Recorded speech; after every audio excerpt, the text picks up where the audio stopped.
Сәлем қыздар, енді мына сәукелені құрастырамыз. Кез келген сәукелеңіздің үш жағын бірдей етіп тігіп аламыз. Алдын және артқы бөліктерін. Сіздерге берілген мынау қатырылған форма бар ғой, соны осы сәукелені қатыруға арнайы сіздерге берілді. Енді осы алдыңғы бөліктерін алдына және шеткі бөліктерін екі шетіне осылай булавкамен қадап қойып шығамыз.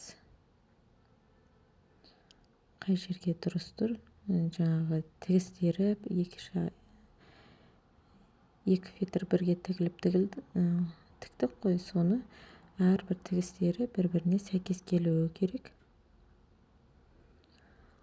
Біреуін жоғары, біреуін төмен болып қалмауы керек. Осылай қойып шығамыз. Сосын кейін барып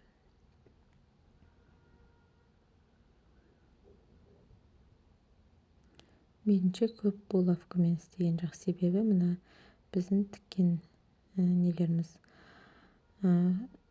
сәукелеміздің несі ауырлау келеді. Шеттерін сызып болғанша кішкене қозғалып кетуі мүмкін.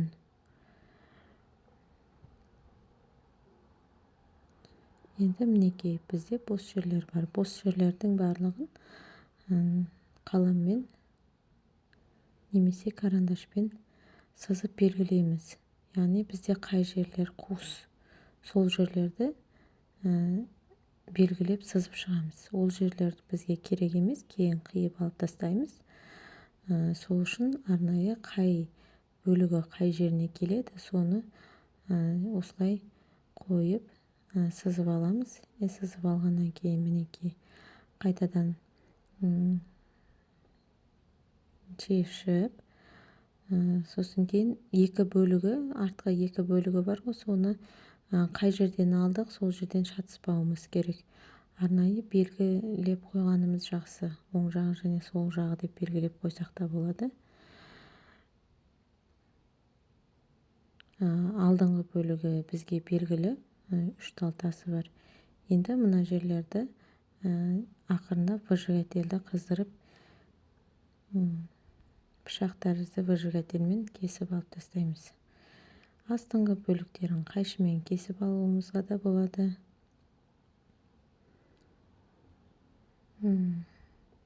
Осылай қайшын бізге ойық басы, ойық қайшы өте ыңғайлы болып келеді. Енді мына жердегі біз көк сиямен кестік қой, сыздық қой, соны біз мейлінше алып тастауға тырысамыз. Яғни сиямыз бізде қалып кетпеу керек. Мына жерде де өз жаңа біз белгілеген немізден артығымен қиып алып тастағанымыз жақсы, ойып. Себебі астыңғы фетр сырт жағында көрініп тұрмағаны жақсы. Мысалға біз мына жерде кішкентай ғана үшбұрыш болып тұрса, біз ол үшбұрышты үлкейтіп жатырмыз. Ешқандай сия боялған нәрсе қалмағаны жақсы, соларды ескеріп, мысалға қазір біз қай жерден ручканың астымен ғана тек кесетін болса, кейін жалғаған кезде көрініп тұрады. Мінекей барлығын біз осылай қойып алдық. Енді сіздерге айтқандай, мына колоннаны пенамен қатырып алыңыздар дедім ғой, сол сіздерге де осындай құрастыратын кезде өте қажет болады. Сәукелеміздің астыңғы қатырып клейлегенімізге өте жақсы көмектеседі.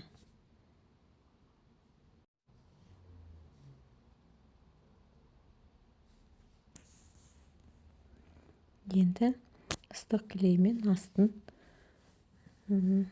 клейлеп шығамыз, бір-біріне фетрмен жақсылап жағып, жақсылап қозғалып кетпейтіндей, қисық болып қалмайтындай бірінші ортаңғы бөліктерін клейлеп аламыз.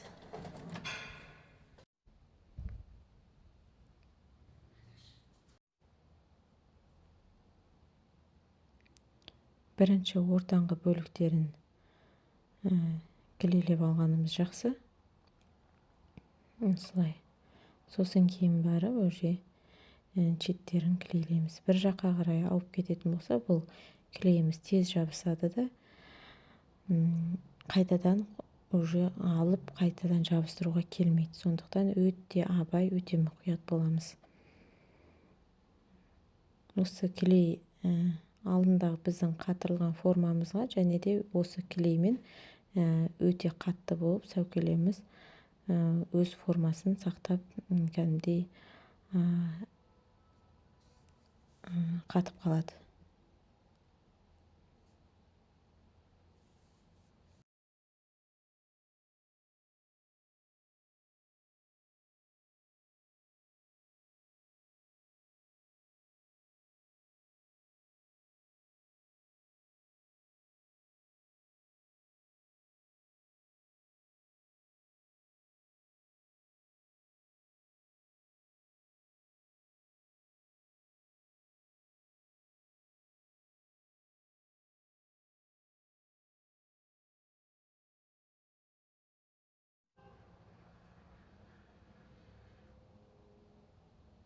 Мінекей, біз 3 бірдей шетін түгелдей жабыстырып шықтық.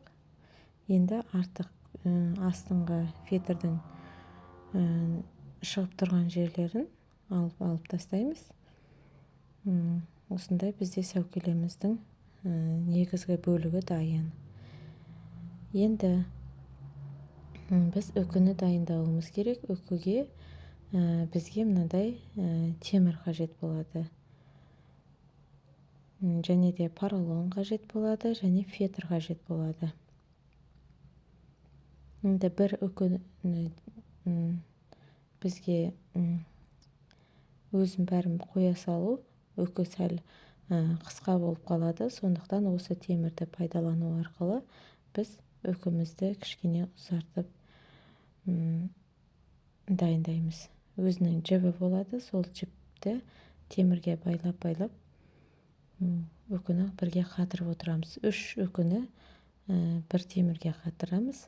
Енді өз қалауларыңыз бойынша, егер де мысалға осы үкі сіздерге кіші болып тұрса, онда тағы да 9-дан бөлек 15-21 үкіге дейін өздеріңіз қоя берсеңіздер болады, өз ыңғайларыңызға қарап. Мен мысалға бір үкіге 15-тен артық пайдаланбаймын, енді 15 жеткілікті. Кейде 12 болады, кейде үкіге байланысты. Бұрын үкілер мысалға үлкен көлемде болатын, қазір көлемнің барлығын кішірейтіп жатыр. Енді мына поролонды астыңғы темірді орап, клейлеп дайындаймыз. Өзіңіз қарайсыз, 3 үкіні бірге клейлесеңіз де, орасаңыз да, және де 3 үкіні 3 жерге қойсаңыз да болады. Өзіңіздің ары қарай фантазияңызға байланысты. Енді мына жерде қараймыз, бізде қазір кең болып қалды, тағы да бір поролонмен клейлейміз. Бізге осы поролон толықтай жеткілікті. Мінекей, енді сыртын фетрмен қаптаймыз. Есептеп қаншалықты қажет, соншалықты кесіп аламыз да, сол жерден шетін қолмен тігіп шығамыз.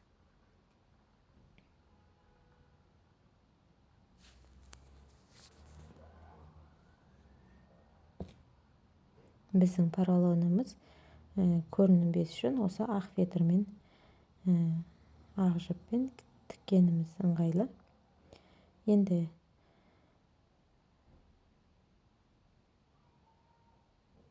астыңғы бөлігін және үстіңгі бөлігін домалақтап формасын кесіп аламыз.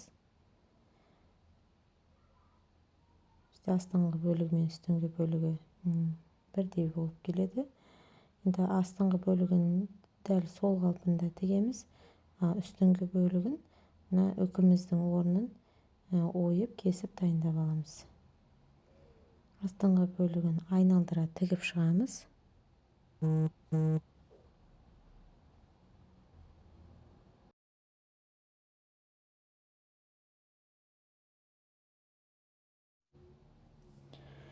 Енді үстіңгі бөлігіне ақырындап клеймен бірінші шетінен ақырындап отырғызып аламыз фетрді.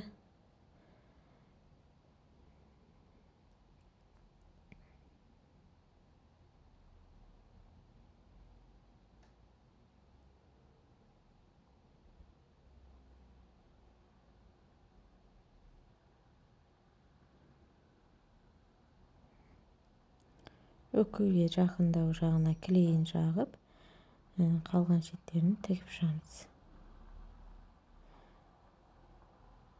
Енді бұл жерде кейін фатин осы алмалы-салмалы болған себебі фатаны қыстырып қою үшін осындай үкіміз алмалы-салмалы болады. Үкіні алып фатаны қыстырамыз да қайтадан үкімізді жауып қоямыз төбесін. Мінекей бізде дайын. Енді ары қарай қалағанымызша астыңғы бөліктеріне салбырақтарын өз қалауларыңызша тігіп шықсаңыз